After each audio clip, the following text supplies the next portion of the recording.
क्या आपको लगता है कि आपकी सेविंग्स बैंक में सेफ है? क्या आपको लगता है कि स्टॉक मार्केट डिमांड और सप्लाई पर चलती है? सच्चाई ये है कि आप एक ऐसे कैसीनो में खड़े हैं जहां आपको प्लेयर नहीं बल्कि बलि का बकरा बनाया गया है। पर्दे के पीछे दुनिया के कुछ सबसे ताकतवर लोग कैन ग्रिफिन, लैरी फिंक और जेपी मोर्गन जैसे टाइटन्स एक ऐसा जुआ खेल रहे हैं जिसका साइज पूरी दुनिया की जीडीपी से 10 गुना ज्यादा है और इसका नाम है डेरिवेटिव्स। ये सिर्फ नंबर्स का खेल नहीं है, एक ऐसी मशीन है जो अमीरों के लिए वेल्थ जनरेट करती है और गरीबों के लिए महंगाई। जब इनका $100 बिलियन का बेट सही निकलता है तो ये शैंपेन पीते हैं, लेकिन जब ये हारते हैं तो बिल आपके पीएफ अकाउंट और आपके टैक्स के पैसों से भरा जाता है। आज हम उस शैडोवी दुनिया का पर्दा गिराएंगे जहाँ मैथ को हथियार बनाया गया है। गेम स्टॉप के मीम्स हो या आर्किकोस का कोलैप्स और वॉल स्ट्रीट के पुपेट मास्टर से लेकर आपकी जेब तक, ये एक्सपोज बताएंगे कि कैसे ये पूरा सिस्टम डिजाइन है आपको हराने के लिए। तैयार हो जाइए क्योंकि इस वीडियो के बाद आप मार्केट को कभी पुरानी नजरों से नहीं देख पाएंगे। Welcome to the global casino.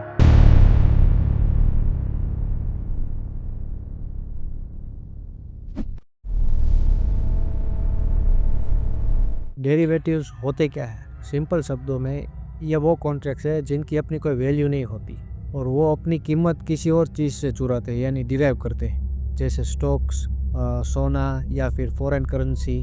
Theory कहती है कि यह रिस्क को कम करने के लिए यानी हेज करने के लिए बनाए गए थे, लेकिन प्रैक्टिस में ये सेवेज बेट्स बन चुके हैं। एक ऐसा जुआ जहां आपकी हार और बैंकर का मुनाफा, इनका सबसे खतरनाक पहलू है leverage. Nobel laureate Myron Scholes की एनालॉजी से समझिए, किसी अजनबी के घर का फायर इंश्योरेंस खरीदना। अगर आपको दूसरों का घर जलने पर पैसे मिले तो क्या आप घर जलने का इंतजार करेंगे या फिर आप जाकर खुद ही आग लगा देंगे? 2008 में यही हुआ था। बैंक्स ने $15 ट्रिलियन के मॉर्गेजेस पर $67 ट्रिलियन के सीडीएस मार्केट किए। सीडीएस यानी credit default swaps. Credit default swaps यानी सीडीएस को आप आसान भाषा में इस तरह समझ सकते हैं।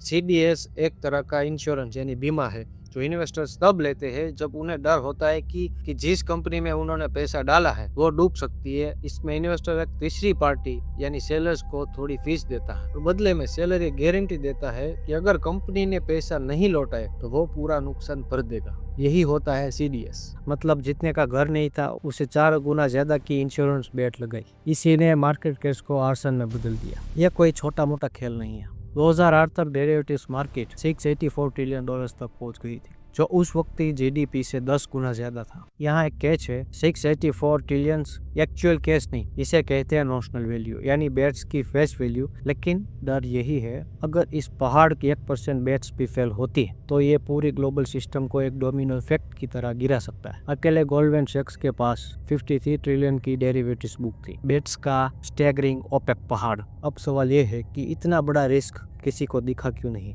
तो इसका जवाब है ओटीसी यानी ओवर द काउंटर मार्केट। इनका कोई पब्लिक एक्सचेंज नहीं होता, ये दो पार्टीज के बीच बंद दरवाजों के पीछे होने वाली प्राइवेट डील्स। इसका असर सब कुछ डार्क पूल्स में छुपा रहता है और रेगुलेटर्स को तब तक पता नहीं चलता जब तक बड़ा धमाका ना हो जाए। नाम है हेज फंड। थ्योरी में इनका काम है रिस्क से बचाना यानी हेज करना, लेकिन रियलिटी ये अल्ट्रा रिच लोगों के लिए प्राइवेट गैम्बलिंग क्लब है। म्यूचुअल फंड जैसे वैनगार्ड या ब्लैक रॉक आम लोगों के लिए होते हैं और रेगुलेटेड होते हैं, लेकिन हेज फंड्स ये ओपेक है यानी इन्हें पब्लिक को ये बताने की जरूरत नहीं है कि ये पैसा कहाँ लगा रहे हैं। इनका business model heads I win tells you loss पर चलता है। ये 2% फीस चार्ज करते हैं। 2% मैनेजमेंट फी, आपका पैसा मुनाफा कमाए या ना कमाए इनका तो 2% लगेगा ही लगेगा हर साल, और 20% परफॉर्मेंस फी यानी जब आप मुनाफा करेंगे तो उसमें से 20% हिस्सा इसका यानी 5वां हिस्सा। इसी फीस ने कैन ग्रिफिन और रे डेलियो जैसे लोगों को इतना अमीर बना दिया है कि ये पैलेसेस ओन करते हैं और पूरी पॉलिटिक्स को इन्फ्लुएंस करते हैं। आपको लगेगा वैनगार्ड का $7 ट्रिलियन का एम्पायर सिटाडेल के $69 बिलियन से बड़ा है, लेकिन असली ताकत लेवरेज में होती है। हेज फंड्स अक्सर बोरोड मनी यानी उधार का पैसा यूज करते हैं। अगर इनके पास $1 है तो ये बैंक से उधार लेकर $15 की बेट लगाते हैं यानी 50s1 लेवरेज। यही वो शेडो बैंकिंग वर्ल्ड है जहाँ कुछ डजन फंड्स पूरी मार्केट को हिला देते हैं। लैरी फिंक की ब्लैक रॉक $12.5 ट्रिलियन भले ही हेज फंड ना हो, लेकिन वो इस सिस्टम का बैकबोन है जो ग्लोबल फाइनेंस की हर बड़ी कंपनी को कंट्रोल करती है। हेज फंड्स रिस्क मैनेजर होने का दावा करते हैं, प्रोफेसर लिंस्ट्रॉट के मुताबिक ये सिर्फ प्योर स्पेकुलेशन है। जब सभी हेज फंड्स एक ही तरह लेवरेज लेकर बेट्स लगाते हैं तो एक लैंडमाइन तैयार हो जाता है। अगर एक फंड को भी बैड लक की वजह से नुकसान हुआ तो बैंक उससे अपना पैसा वापस मांगता है, यानी मार्जिन कॉल देता है। एक फंड फेल होता है तो वो दूसरे को गिराता है और ये कैस्केड सीधा उन बड़े बैंक्स के पास जाता है, गोल्डमैन, जेपी मॉर्गन जैसे, जो इनके प्राइम ब्रोकर्स हैं। इन शॉर्ट, जुआरी यानी हेज फंड हारता है तो कैसीनो यानी बैंक खतरे में पड़ता है और आखिर में बेल आउट के नाम पर बिल आप भरते हैं।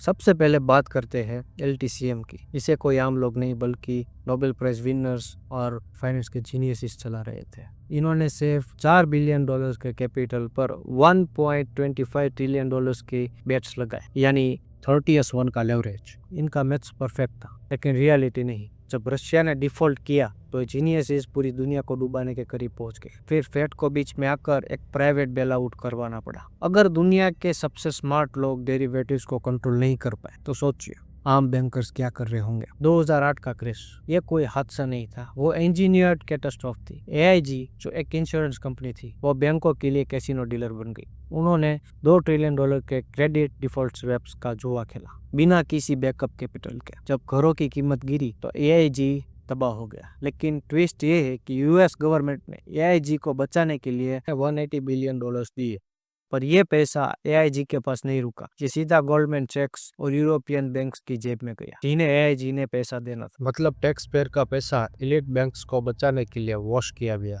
क्रैश के बाद नए कानून आए जैसे डॉट फ्रैंक एक्ट। दुनिया को कहा गया सब ठीक है, लेकिन ये एक सफेद झूठ था। बैंक्स ने फिर शेल गेम शुरू किया। उन्होंने अपने रिस्की ट्रेड्स को अमेरिका से हटाकर लंदन ब्रांचेस और फॉरेन एफिलिएट्स में शिफ्ट कर दी ताकि वो US रेगुलेटर्स की नजरों से बच सके। आज भी गोल्डमैन सैक्स के पास 40 ट्रिलियन से ज्यादा के डेरिवेटिव्स हैं, जिनमें से 80% से ज्यादा अनक्लियर्ड है, यानी ओपेक। GAO यानी गवर्नमेंट अकाउंटेबिलिटी ऑफिस ने रिवील किया कि फेड ने 2008-9 के बीच सीक्रेटली $16 ट्रिलियन लंदन एफिलिएट्स में पंप किया। ये वो पैसा है जिसका हिसाब आज तक किसी के पास नहीं है। कैसीनो बंद नहीं हुआ, बस उसने अपना बेस लंदन शिफ्ट कर दिया।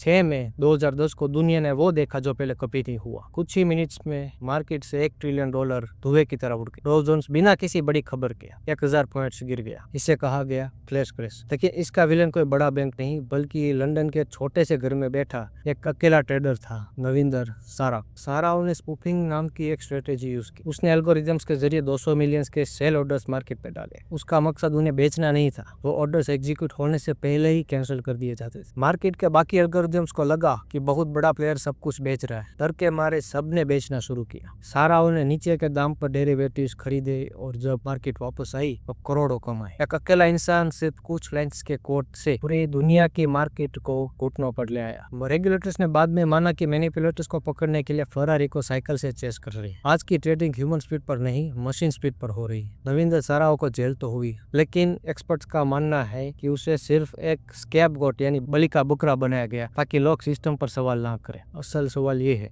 अगर एक अकेला ट्रेडर ये कर सकता है तो $1 बिलियन हेज फंड्स के एल्गोरिथम्स क्या कर रहे होंगे। 70-80% ट्रेडिंग एल्गोरिथम्स करते हैं। ये इंजन फीचर्स एंड ऑप्शन को एक हथियार की तरह यूज करते हैं। नतीजा हमें ऐसे क्रैशेस दिखते हैं जो इंजीनियर्ड लगते हैं, जैसे 2015 का ETF क्रैश। इससे मार्केट में गहरा डिस्टर्ब पैदा हो गया। जब स्क्रीन पर रेड और ग्रीन कैंडल्स दिखते हैं तो याद रखिए वो किसी इंसान के जज्बात नहीं है बल्कि एक प्रेडेटरी मशीन का कोड है। आपके स्टॉप लॉस को हंट करने के लिए डिजाइन किया गया है। जनवरी 2021 में रेडिट के आम ट्रेडर ने वॉल स्ट्रीट के शॉर्ट सेलर के खिलाफ जंग छिड़ दी। गेम स्टॉप यानी GME का स्टॉक 1200% बढ़ गया। नतीजा, एक बड़ा हेज फंड मेलविन कैपिटल सिर्फ एक महीने में 53% लॉस कर गया। तबाही की कगार पर था। यहाँ एंट्री होती है केन ग्रिफिन की, जिनका एम्पायर 2 अलग अलग चेहरों से चलता है और यही फाइनेंस का सबसे बड़ा कॉन्फ्लिक्ट ऑफ इंटरेस्ट है। पहला चेहरा सिटाडेल LLC, दी हेज फंड। ये एक हाई स्टेक गैम्बलर है। जब मेलविन कैपिटल डूब रहा था तो सिटाडेल LLC और .72 ने मिलकर उन्हें $2.75 बिलियन का बेल आउट दिया। और दूसरा चेहरा Citadel securities, the market maker. यह मार्केट का एम्पायर है। आप जो रॉबिनहुड जैसे एप्स पर ट्रेड करते हैं वो इसी एम्पायर के थ्रू एग्जीक्यूट होते हैं। इसे क्रिकेट मैच की तरह सोचिए। सिटाडेल LLC उस मैच का प्लेयर है जो बैटिंग कर रहा है और सिटाडेल सिक्योरिटीज उस मैच का एम्पायर है जो बॉल और बैट की हर मूवमेंट को कंट्रोल करता है। जब दोनों का मालिक एक ही इंसान हो तो गेम कभी फेयर हो सकता है क्या? रॉबिनहुड लोगों से कमीशन नहीं लेता क्योंकि सिटाडेल सिक्योरिटीज उन्हें पैसा देती है, जिसे पेमेंट ऑफ ऑर्डर फ्लो कहते हैं, यानी PFOF। 2021 में सिटाडेल ने ब्रोकर्स को $1.5 बिलियन पे किया सिर्फ आपके ट्रेड्स जानने के लिए।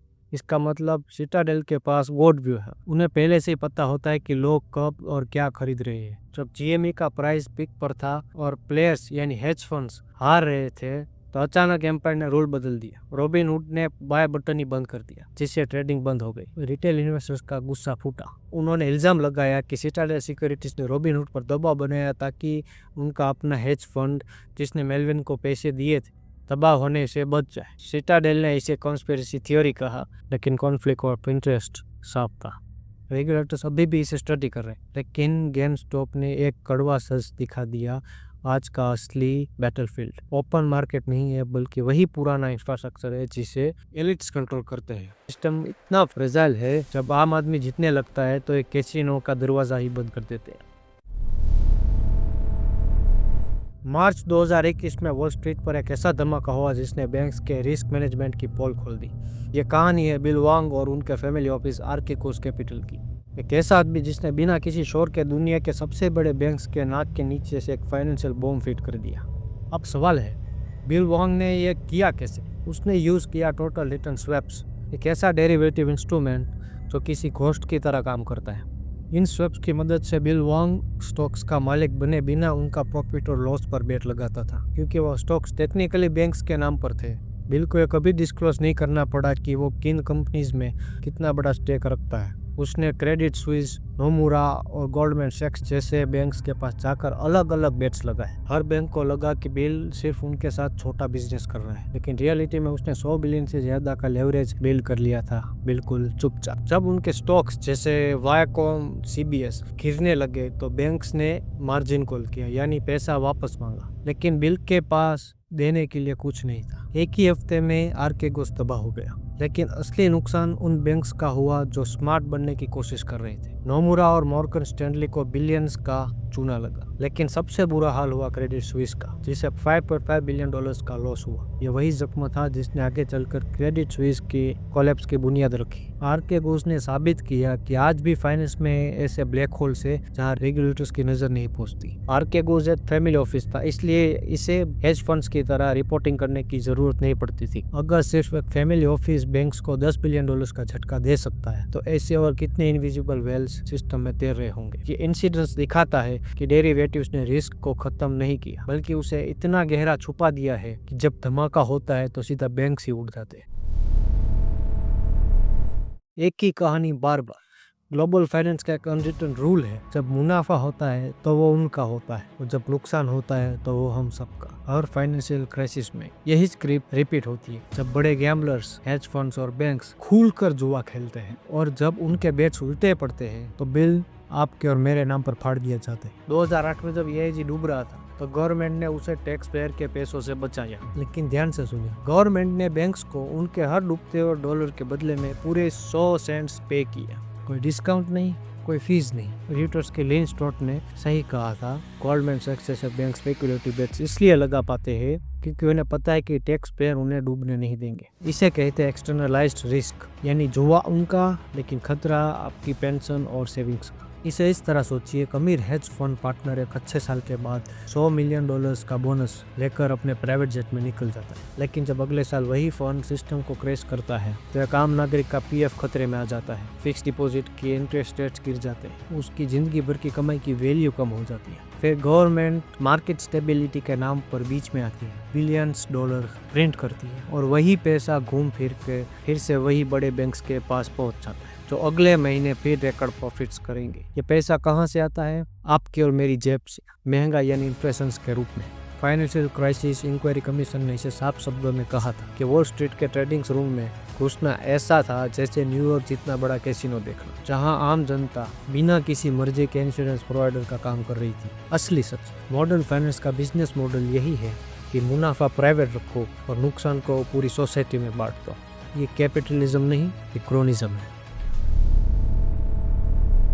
वॉल स्ट्रीट पर एक रिवॉल्विंग डोर चलता है। जो लोग आज सरकारी एजेंसीज जैसे एसईसी और फेड में बैठकर रूल्स बनाते हैं, वही लोग कल उन्हीं बैंकों में मिलकर मिलियंस ऑफ डॉलर्स की सैलरी पर एडवाइजर बन जाते हैं, जिन्हें वो रेगुलेट कर रहे थे। क्या कोई रेगुलेटर्स ऐसे सख्त रूल बनाएगा जो उसकी अगली ड्रीम जॉब को खतरे में डाल दे?